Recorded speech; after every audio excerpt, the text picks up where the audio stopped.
Hello everyone, welcome back to essentials of Ayurveda. तो हमारा रोग निदान के पेपर 2 का व्याधि सीरीज चल रहा है, जिसमें हम लोग आज डिस्कस करने वाले हैं राज यक्ष्मा व्याधि के बारे में।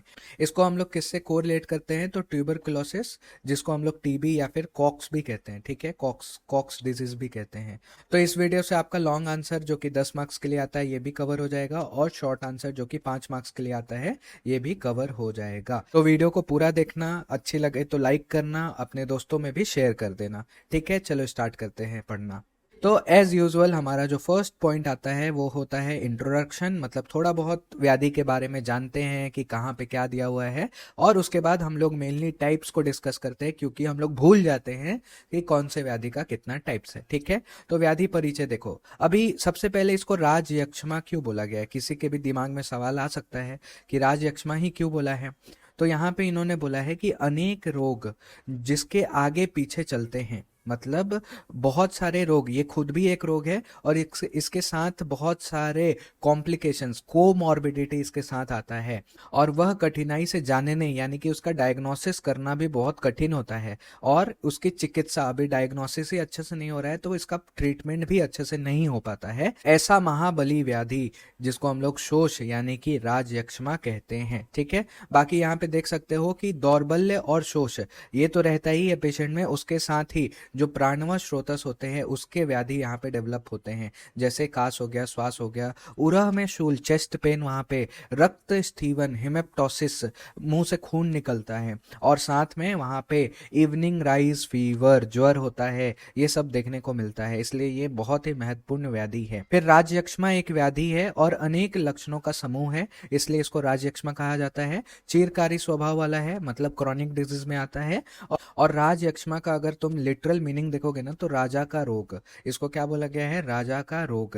तो और ये कहानी भी चलती है कि सबसे पहले जो राज यक्ष्मा किसको हुआ था? तो चंद्रमा को हुआ था, नक्षत्र के राजा चंद्रमा को हुआ था, इसलिए इसको राज यक्ष्मा कहते हैं। तो ये शरीर का बल और ओज दोनों ही क्षय हो जाता है, इसलिए बहुत ही वीकनेस रहता है बॉडी में।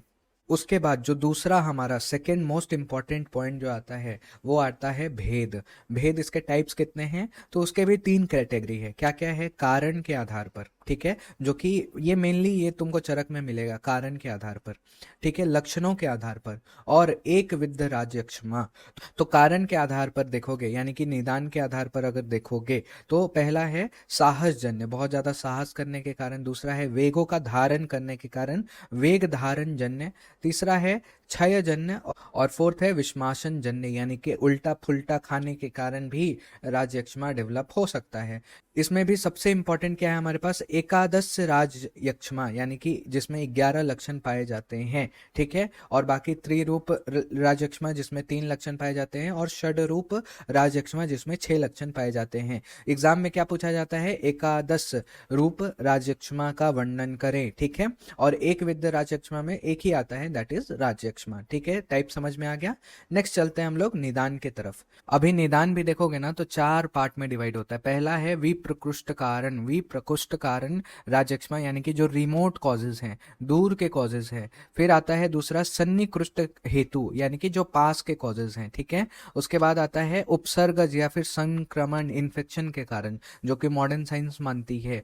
और चौथा है हमारे पास अन्य सहायक निदान। तो फर्स्ट हम लोग देखेंगे विप्रकृष्ट कारण, ठीक है, विप्रकृष्ट हेतु। इसमें सबसे पहला आता है वेगों का धारण करने के कारण। तो जो अधारणीय वेग बताया गया है उसका अगर व्यक्ति धारण करता है तो उसको राजयक्ष्मा डेवलप हो जाता है। वेगों का धारण करने से डायरेक्टली वात का प्रकोप हो सकता है, या फिर डायरेक्टली यहाँ पे धातु का क्षय हो सकता है। अभी वात प्रकोप हुआ, अग्नि की दुष्टि हुई, तीनों दोषों का प्रकोप हुआ, स्रोतसों में अवरोध डेवलप हुआ, और फिर जाके धातुओं का क्षय हो गया, और फिर शोष डेवलप हुआ, और शोष डेवलप होने के बाद राजयक्ष्मा डेवलप हुआ। सेकंड क्या कॉज है? क्षय के कारण। बहुत ज्यादा रोगी किसी भी कारणवश वो इमेशिएटेड है, वेट लॉस ज्यादा हो रहा है, तो क्षय में यहाँ पे अगर तुम देखोगे ना तो शारीरिक भाव में एक तो बहुत ज्यादा वहां पे अति वैवाहिक कर्म कर रहा है, यानी कि बहुत ज्यादा सेक्सुअल एक्टिविटी में इंडल्ज है।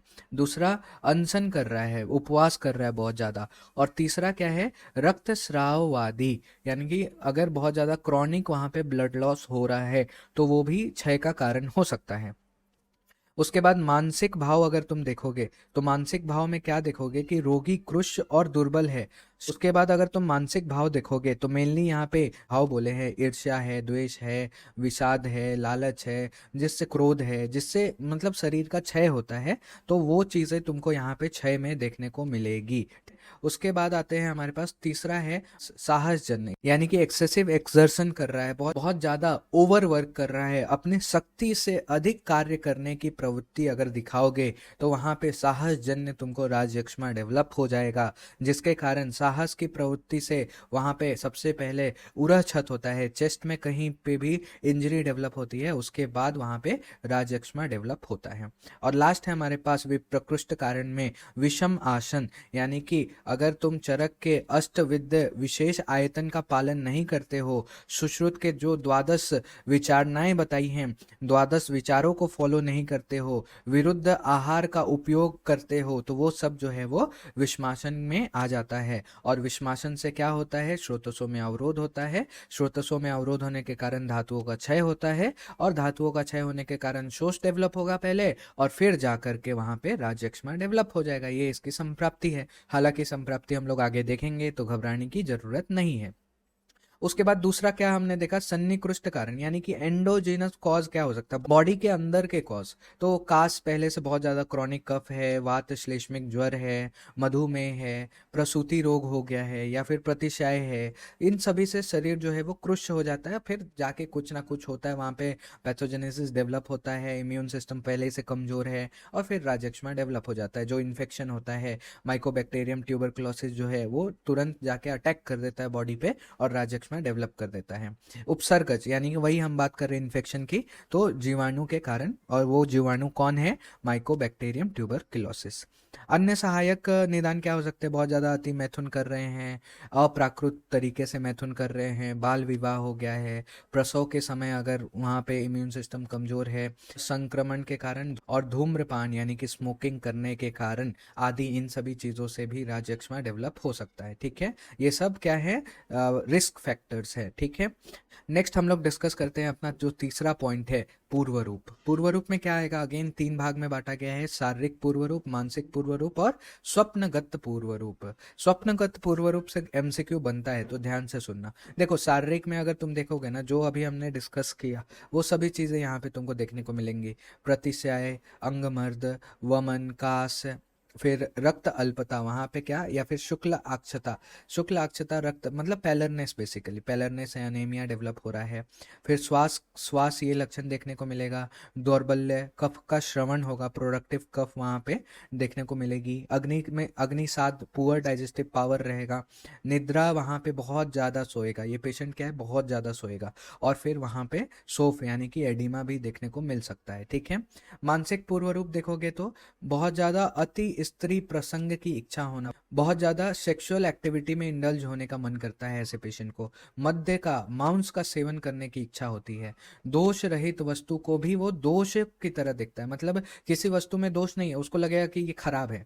और केश, नख आदि का अधिक बढ़ जाना, अगर राजयक्ष्मा पेशेंट को देखोगे तो उसका जो नेल्स है, उसका जो हेयर्स है वो बहुत जल्दी जल्दी बढ़ता है। ठीक है, थर्ड आता है हमारे पास स्वप्नगत पूर्व रूप। स्वप्नगत में देखो सपने में क्या क्या देखता है, कभी अपने पेशेंट से पूछना, जो भी अगर तुम्हें मिलता है ट्यूबरकुलोसिस का पेशेंट, तो उसको सपना कैसे आता था, उससे पता चलेगा कि ये जो चीजें लिखी हैं वो एक्चुअली में मतलब सही हैं या नहीं है। ठीक है, तो स्वप्न में क्या देखेगा कि पंछियों, पतंग, व्याघ्र आदि शिकारी जीवों से पराजित होता है, लड़ रहा है इन सभी से, फिर केस, हड्डी, इन सभी के समूह और राख की ढेर पर चढ़ता है वो जो रोगी है, जलाशय का सूख जाना, उसको वो क्या देखता है सपना में कि भरा हुआ जलाशय, नदी सूख गई है, और क्या देखता है, तो पर्वतों का गिरना, बाग बगीचे का सूखना, तारा का समूह का, अन्य प्रकाशमान सूर्य, चंद्रमा, अग्नि आदि को गिरते हुए देखता है।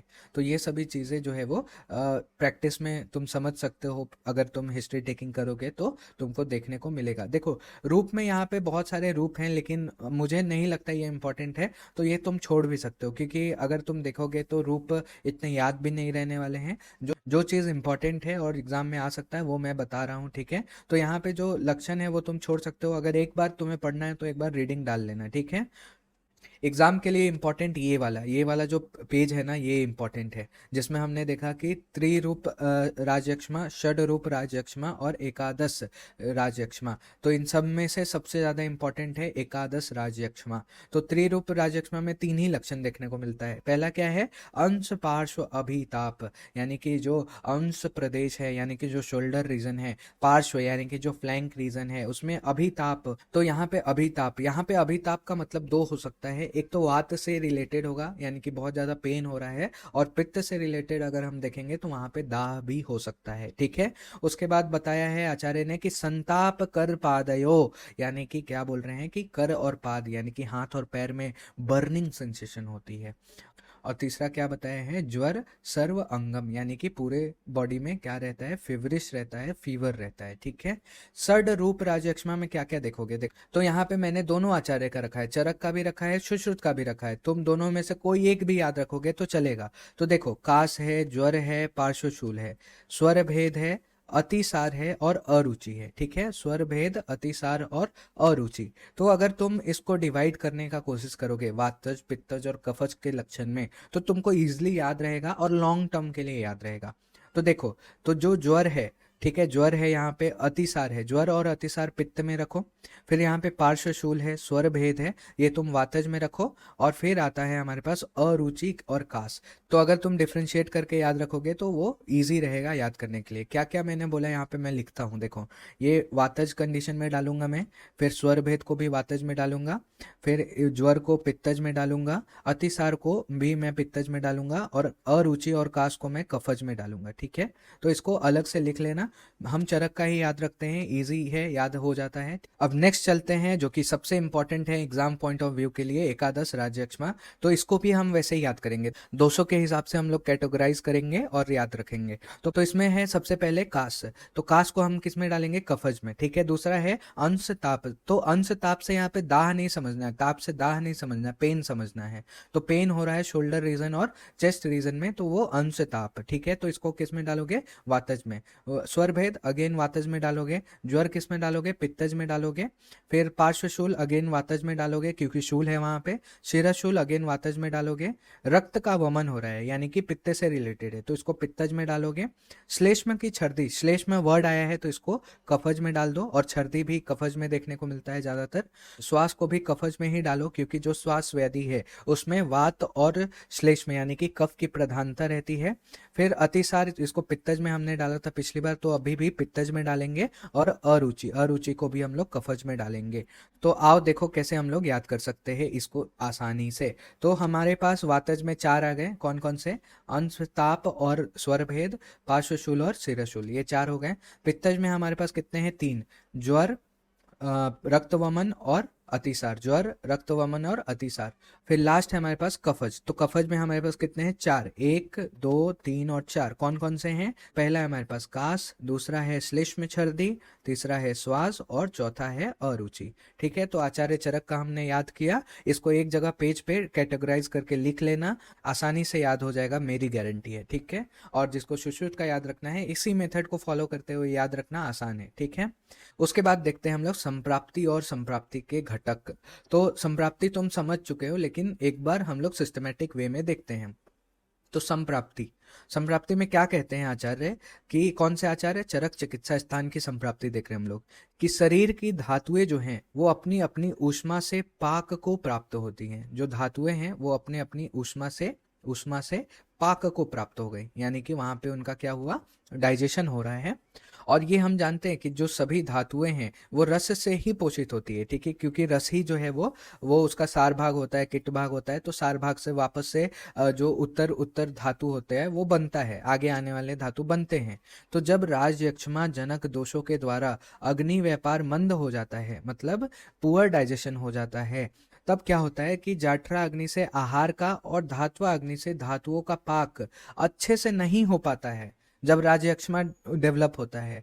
और जो धातु पोषक रस है, यहाँ पे नहीं वर्ड जो है वो नहीं है, तो यहाँ पे तुम लिख लो कि नहीं हो पाता है। तो इसके नहीं होने की वजह से धातु का पोषण का अभाव वहां पे रहता है और आहार रस भी अच्छे से पक नहीं पाता है, तो वहां पे डेवलप होता है आम। आम के डेवलपमेंट की वजह से वहां पे स्रोतों का जो मार्ग है वो बंद हो जाता है, वहां पे अवरोध हो जाता है, और जो रक्त आदि धातु है वो बन नहीं पाता अच्छे से, तो वहां पे छीन छीन होने लगता है, धीरे धीरे डिटोरिएट होने लगता है, और धात्वा अग्नि का ह्रास हो जाने के कारण वहां पे राजयक्ष्मा डेवलप हो जाता है। तो आसान था, क्या हुआ कि यहाँ पे पहले नॉर्मल फिजियोलॉजी क्या है कि जो धातु है अपनी अपनी ऊष्मा से पाक को प्राप्त होती है, और जो सभी धातु है वो रस पे डिपेंडेंट रहती है कि रस अच्छा बनेगा तो आगे जाके रक्त, मांस, मेद, अस्थि, मज्जा, शुक्र ये सब अच्छा बनेगा। लेकिन राजयक्ष्मा में क्या हो रहा है कि अग्नि का व्यापार ही मंद हो जा रहा है। जाठरा अग्नि अपने आहार को, धात्वा अग्नि अपने धातुओं को अच्छे से पाक नहीं कर पा रही है, जिसके कारण जो धातु पोषक रस है, आहार रस है, वो आम की निर्मित हो रही है। वहां पे आम की निर्मित से स्रोतसों का अवरोध हो रहा है, और फिर रक्त आदि धातु छीन होते जा रहे हैं क्योंकि उनको पोषण नहीं मिल रहा है, और राजयक्ष्मा रोग उत्पन्न हो रहा है। ठीक है, फिर यहाँ पे जो है वो निदान के अनुसार, ये उतना इंपॉर्टेंट नहीं है, सामान्य वाला ज्यादा इंपॉर्टेंट है, लेकिन एक बार पढ़ लो। तो पहला है हमारे पास वेग अवरोध जन्य। तो जब अधारणीय वेगों को, मुख्यतः जो वात है, मूत्र है, पुरीष है, इन वेगों का जब धारण किया जाता है तो प्रकुपित हुआ जो वात है वो पित्त और कफ को उभारता है अपने स्थान से, और शरीर के ऊर्ध्व, अर्ध और तिर्यक प्रदेश में ले जाकर के यक्ष्मा रोग को उत्पन्न करता है। इजी है, कुछ यहाँ पे रॉकेट साइंस है नहीं। फिर अगर क्षय जन्य देखोगे तो क्षय जन्य में तुम्हें दो चीजें समझनी है। इसमें एक अनुलोम क्षय जन्य होता है, एक प्रतिलोम क्षय जन्य होता है। तो जो हमने क्षय जन्य में हमने शारीरिक मानसिक कारण देखे थे, तो उसमें अगर उन कारणों का रस से क्षय होने से वहां पे अन्य धातु का पोषण नहीं होता है, मतलब ये सब कारण, निदान का सेवन हुआ, त्रिदोष का प्रकोप हुआ, और रस ही वहां पे निर्माण अच्छे से नहीं हो रहा है, तो धीरे धीरे बाकी धातुओं को पोषण नहीं मिलेगा, और फिर धातु क्षय के कारण वहां पे अनुलोम क्षय जन्य राजयक्ष्मा उत्पन्न हो जाएगा। लेकिन प्रतिलोम में क्या हो रहा है कि शुक्र का बहुत ज्यादा क्षय होने की वजह से, क्यों हो रहा है, सेक्सुअल एक्टिविटी में ज्यादा पार्टिसिपेट कर रहा है पेशेंट, वहां पे अति वैवाहिक कर्म हो रहा है, उससे वात का डायरेक्टली प्रकोप हो रहा है। के बाद पूर्ववर्ती जो धातु है, मतलब शुक्र के ऊपर मज्जा है, मज्जा के ऊपर वहां पे मेद है, अस्थि है, तो इन सभी का वहां पे क्षय हो रहा है, तो जिससे प्रतिलोम क्रम से वहां पे धातु का नाश होता है, और प्रतिलोम क्षयजन्य राजयक्ष्मा रोग डेवलप हो जाता है। फिर साहसजन्य, साहसजन्य में हमने देखा था कि जितना ताकत है नहीं उससे ज्यादा ताकत वाला काम कर रहा है, अधिक शक्तिशाली पुरुष से युद्ध कर रहा है, ऊंचे स्वर में वहां पे जोर जोर से वहां पे अध्ययन कर रहा है, बहुत ज्यादा भार का वहन कर रहा है, इन सभी से क्या हो रहा है, उरह प्रदेश में वहां पे छत डेवलप हो रहा है, इंजरी हो रही है, और वात प्रकुपित हो रहा है, फिर कफ पित्त को उभार करके पूरे शरीर के प्रदेश में वहां पे गमन करता है और यक्ष्मा रोग को उत्पन्न करता है। विषमाशम जन्य जो राजयक्ष्मा की संप्राप्ति कैसे होगी, तो जो विषम रूप से आहार वगैरह का सेवन कर रहा है, तो शरीर में कुपित हुआ जो त्रिदोष है वो भयंकर रोगों को उत्पन्न करेगा, अलग अलग रोगों को उत्पन्न करेगा। फिर विषम रूप से आहार का सेवन करने से विषम हुए जो त्रिदोष हैं वो रक्तवाहिनी आदि जो स्रोतस हैं उनमें अगेन अवरोध उत्पन्न करके यक्ष्मा को डेवलप करेंगे। तो मुख्य कारण क्या है कि आगे बनने वाली धातुएं नहीं बन पाती हैं, उनका पोषण अच्छे से नहीं हो रहा है। ठीक है, घटक कौन कौन से हैं देखो, इंपॉर्टेंट है। पहला दोष, कौन कौन सा दोष है, तो कफ प्रधान त्रिदोषज होता है। राजयक्ष्मा एक कफ प्रधान त्रिदोषज है, तो ध्यान में रखना, क्योंकि यहाँ पे अवरोध हो रहा है। ठीक है, तो राजयक्ष्मा को ट्रीट करते हुए हम लोग को सबसे पहले अवरोध को हटाना पड़ेगा। वात में व्यान वायु, समान वायु, अपान वायु, उदान वायु, प्राण वायु, पांचों वायु यहाँ पे इन्वॉल्व है। पित्त में यहाँ पे पाचक पित्त और साधक पित्त इन्वॉल्व है। कफ में यहाँ पे क्लेदक, बोधक और अवलंबक कफ इन्वॉल्व है। दुष्य में अगर तुम देखोगे तो धातु में रस, रक्त आदि जो धातु हैं सभी धातुएं इन्वॉल्व रहती हैं। उप धातु में शिरा, संधि और मल में यहाँ पे मूत्र और पुरीष। लेकिन एक बात ध्यान रखना कि राजयक्ष्मा के पेशेंट में जो मल होता है, जो पुरीष है, पुरीष ही उसका बल है। ठीक है ना, पुरीष ही उसका बल है। पूरा बॉडी का जो स्ट्रेंथ है वो पुरीष पे डिपेंड करता है। इसलिए अगर तुम राजयक्ष्मा के रोगी को अगर तुम अतिसार करा देते हो, पूरा पुरीष उसका निकाल देते हो, तो वो वीकनेस के कारण वो मर सकता है। तो ध्यान रखना कि राजयक्ष्मा के रोगी का जो बल होता है वो पुरीष में ही होता है। ठीक है, जब तुम पढ़ोगे चिकित्सा तो ये चीज तुमको पढ़ने को मिलेगा। धातु का मल अगर देखोगे तो रस का मल कफ होता है, रक्त का मल पित्त होता है, फिर मेद का स्वेद होता है, केश, लोम, नख, ये सब अस्थि और मज्जा के भी मल होते हैं। ठीक है, उसके बाद आता है हमारे पास अग्नि। अग्नि में जाठरा अग्नि, धात्वा अग्नि, भूता अग्नि, तीनों अग्नि यहाँ पे डैमेज हो रहा है। अग्नि की दृष्टि कौन सी हो रही है, तो मंद अग्नि हो रही है। आम वहां पे जनरेट हो रहा है, ऑब्वियसली अग्निजन्य आम वहां पे डेवलप हो रहा है मंद अग्नि के कारण। स्रोतसों में अगर देखोगे तो अन्नवा स्रोतस, रसवा स्रोतस, शुक्रवा स्रोतस, और रसवा स्रोतस अनुलोम क्षयजन्य होता है और शुक्रवा स्रोतस जो है वो प्रतिलोम क्षयजन्य राजयक्ष्मा को डेवलप करता है। ठीक है, तो ये भी ध्यान में रखना। 3 मेनली स्रोतस यहाँ पे इन्वॉल्व है, अन्नवा, रसवा और शुक्रवा स्रोतस। ठीक है, दुष्टिक क्या हो रही है, तो संग भी हो रहा है और विमार गमन भी हो रहा है। ठीक है, तो ये हमने संप्राप्ति और संप्राप्ति घटक देखा। उसके बाद आता है उपद्रव। उपद्रव में देखोगे तो 4 ही है। एक तो उरछत यानी कि चेस्ट में इंजरी वहां पे हो सकती है, आगे जाके इन्फेक्शन होगा, बाकी बहुत सारी चीजें हैं होने के लिए चेस्ट से रिलेटेड। फिर वहां पे बल मांस परिक्षय यानी कि बल मांस का वहां पे पूरा का पूरा क्षय हो जाता है। इंद्रिय विघात, जो इंद्रियां हैं 5 इंद्रियां हैं वो अपना कार्य अच्छे से नहीं कर पाती हैं और लास्ट में मृत्यु हो जाता है। ठीक है, अभी राजयक्ष्मा में ना यहाँ पे हेलुसिनेशन भी करने लगता है रोगी, वहाँ पे इंद्रिय अच्छे से काम नहीं करती हैं तो। ठीक है, बाकी एक्स्ट्रा में हम लोग लास्ट पॉइंट हम लोग डिस्कस करते हैं, साध्य असाध्य। चरक क्या कहते हैं कि बल मांस की पुष्टि होने पर एक एकादश रूप युक्त राजयक्ष्मा साध्य होता है। ठीक है, बाकी बल मांस अगर छीन है तो असाध्य है राजयक्ष्मा। सर्व संपूर्ण लक्षणों से युक्त त्रिरूप षड रूप राजयक्ष्मा, अगर उसका बल और मांस क्षय है तो वो भी असाध्य है। ठीक है, असाध्य है। और एकादश रूप पूर्ण अवस्था में उत्पन्न रोगी भी असाध्य है। मतलब अगर यहाँ पे क्या बोला था कि एकादश में एक लक्षण अगर है तो वो साध्य माना जाएगा, लेकिन अगर यहाँ पे एकादश सभी लक्षण वहां पे उपलब्ध हैं तो ऐसे रोगी जो है वो असाध्य होते हैं। तो यहाँ तक हमने जो है वो अपना राजयक्ष्मा किया। अगर आपको इस टॉपिक से रिलेटेड कोई भी डाउट हो तो ज़रूर कमेंट बॉक्स में लिखें और वीडियो को लाइक कर देना, अगर अच्छी लगी तो अपने दोस्तों में शेयर कर देना। Thank you for watching this video till and.